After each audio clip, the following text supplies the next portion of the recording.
Search করবে join navy, এটা লিখে সার্চ করলেই প্রথমে যে লিঙ্কটি দেখতে পাবে এটার উপরে ক্লিক করবে। এরকম একটা ওয়েব পেজ তোমরা দেখতে পাবে। এখানে একটু নিচে গেলেই ডান পাশে এখানে দেখবে সেইলর পদে যে সার্কুলারটা আছে, এই ডিটেলস বা এই সার্কুলারটা দেখতে চাইলে ভিউ ডিটেলসে ক্লিক করতে হবে।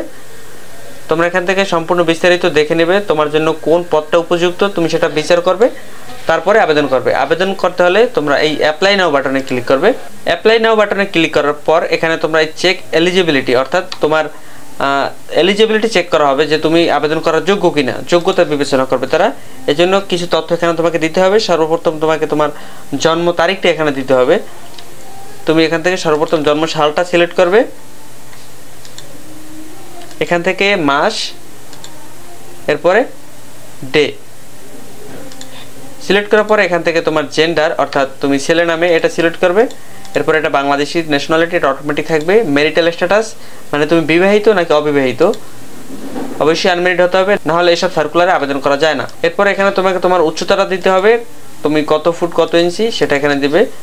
এরপরে বুকের মাপ, স্বাভাবিক অবস্থায় তোমার বুকের মাপ কত ইঞ্চি সেটা দিবে এখানে, এবং সম্প্রসারিত করলে কত হয় সেটা দিবে এখানে। এরপরে তোমার আই পাওয়ার মানে চোখের পাওয়ার কত সেটা এই 6 সিলেক্ট করতে হবে, এবং তোমার স্থায়ী ঠিকানার জেলাটা সিলেক্ট করতে হবে এখানে, তুমি যে জেলায় আবেদন করতে চাও। এটা সিলেক্ট করার পরে তুমি কন্টিনিউতে ক্লিক করবে।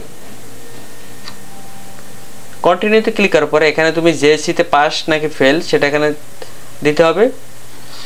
এরপরে এসএসসিতে তুমি কোন গ্রুপ দিয়ে পরীক্ষা দিয়েছো সেই গ্রুপটা এখানে সিলেক্ট করবে। এখানে এসএসসি রেজাল্টটা দিতে হবে। তোমার এই বিষয়ে কোর্স করা আছে কিনা, অর্থাৎ এই নৈবহিক বিষয়ে কোনো যদি কোর্স করা থাকে 6 মাসের তাহলে ইয়েস, আর যদি না থাকে তাহলে নো। এরপরে তোমার যদি এইচএসসি কমপ্লিট থাকে তাহলে তুমি এইচএসসি সিলেক্ট করবে, ডিপ্লোমা করা থাকলে ডিপ্লোমা সিলেক্ট করবে এবং সেই তথ্যটা এখানে দিবে, এখানে গ্রুপ, এখানে রেজাল্ট। যদি না থাকে কিছুই দেওয়ার দরকার নেই, কন্টিনিউ। এরপরে এলিজিবিলিটি ডিপার্টমেন্ট, অর্থাৎ তুমি আবেদন করার যোগ্য, তুমি কোন কোন পদে আবেদন করতে পারবে বা কোন কোন পদে আবেদন করার যোগ্য সেই পদগুলো এখানে দেখা যাবে। এখান থেকে তোমার পদটা সিলেক্ট করতে হবে।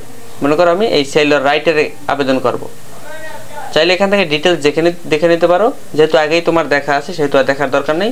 এখানে পদটা সিলেক্ট করে তোমাকে অ্যাপ্লাই বাটনে ক্লিক করতে হবে। অ্যাপ্লাই বাটনে ক্লিক করার পর তোমাকে এখানে একটা অ্যাকাউন্ট ক্রিয়েট করতে হবে। অ্যাকাউন্টের ইউজার নেমটা এখানে দিতে হবে। ইউজার নেমটা এরকম হতে হবে, কিছু অ্যালফাবেট থাকবে, কিছু ডিজিট থাকবে এবং স্পেশাল ক্যারেক্টার থাকবে। যেমন মনে করো NAHID নাহিদ, এরপরে কিছু সংখ্যা দিলে, তুমি মনে করো 25, এরপর একটা স্পেশাল ক্যারেক্টার দিলে, এই যে টিক দেখা গেল, অর্থাৎ তুমি এটা ইউজার নেম হিসেবে ব্যবহার করতে পারবে। এরপর তোমার একটা সচল ইমেল অ্যাড্রেস